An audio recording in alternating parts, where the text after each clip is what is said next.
अमित कुमार महापात्र आप लोगों को फिर से स्वागत करता हूं मेरे YouTube चैनल वेदस्य चक्षु में।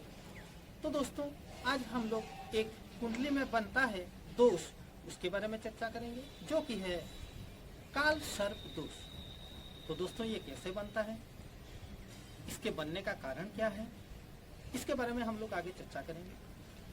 तो इसके बारे में जानने से पहले हम लोग ये जान लेते हैं कि जो नवग्रह है, नवग्रह होता है, ये आप लोगों को सबको पता है कि ग्रहों में 9 ग्रह होते हैं। तो उस 9 ग्रह में से किस ग्रह को सर्प की संज्ञा दी गई है, इसके बारे में थोड़ा जान लेते हैं। तो नवग्रह कौन कौन से होते हैं? सूर्य, चंद्र, मंगल, बुध, गुरु, शुक्र, शनि और राहु और केतु, ये 9 ग्रह होते हैं। इनमें से किस ग्रह को सर्प की संज्ञा दी गई है?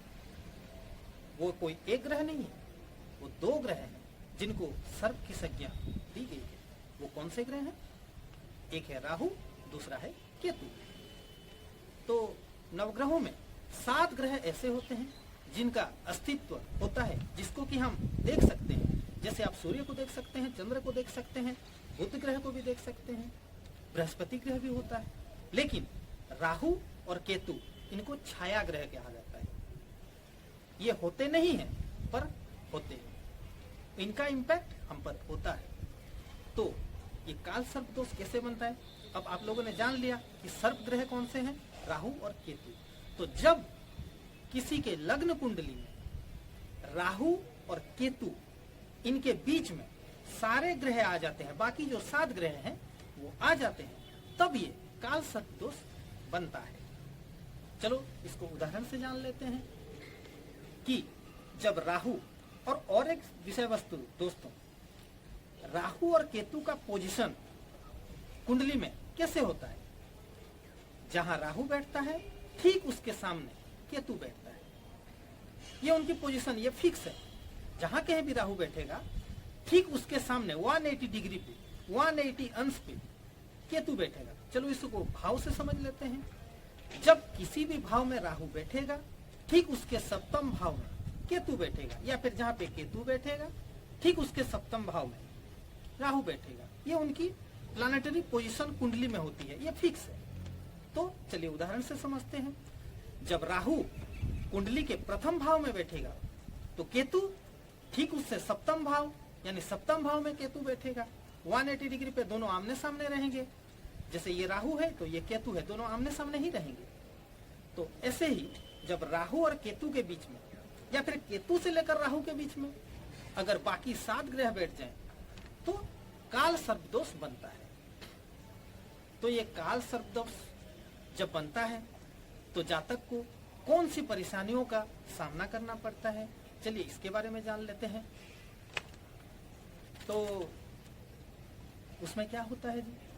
जब काल सर्प दोष बन जाता है तो मानसिक तनाव आता है, स्टेबिलिटी नहीं रहती, अस्थिरता रहता है, दुर्भाग्य आता है, पारिवारिक समस्याएं आती है, आपको करियर में बाधाएं आती है, कार्य क्षेत्र में बाधाएं आती है, संघर्ष होता है, शिक्षा में रुकावट आती है, समस्या विवाह में विलंब होता है। ये एक मुख्य समस्या है दोस्तों। लोगों को और कोई समस्याएं होती रहती है, लेकिन विवाह में विलंब होना ये भी उनमें से एक समस्या है।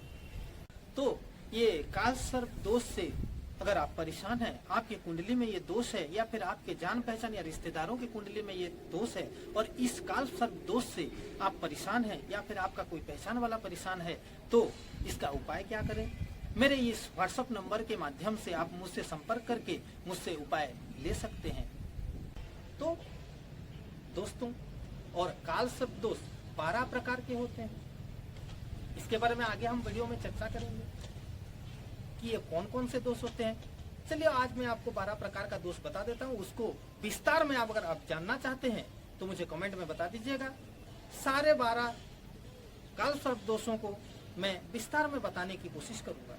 तो सबसे पहले होता है अनंत काल सर्प दोष, द्वितीय होता है कुलिक काल सर्प दोष, तृतीय होता है वासुकी काल सर्प दोष, चतुर्थ होता है शंखपाल काल सर्प दोष, पंचम होता है पद्म काल सर्प दोष, षष्ठ में होता है महापद्म काल सर्प दोष, सप्तम में होता है तक्षक काल सर्प दोष, अष्टम में होता है कर्कोटक काल सर्प दोष, नवम में होता है शंखचूड़ काल सर्प दोष, दशम में होता है घातक काल सर्प दोष, एकादश में होता है विषधर काल सर्प दोष और द्वादश अंतिम में होता है शेषनाग काल सर्प दोष। तो अगर ये 12 काल सर्प दोषों के बारे में आप जानना चाहते हैं तो मुझे कमेंट में जरूर बताइएगा। मैं एक एक करके सब काल सर्प दोष को विस्तार में आपके सामने ला के रखूंगा। अगर ये वीडियो आपको अच्छा लगा है तो मुझे एक लाइक कर दीजिएगा और ऐसे ही ज्योतिषी वीडियो का लुत्फ उठाने के लिए और आगे आप देखने के लिए मेरे YouTube चैनल वेदस्य चक्षु को सब्सक्राइब करके बेल आइकन को प्रेस कर लीजिए ताकि मेरे आने वाले सारे वीडियो आपके पास सबसे पहले पहुंच सके। तो फिर मिलते हैं और एक नए वीडियो के साथ दोस्तों, नमस्कार।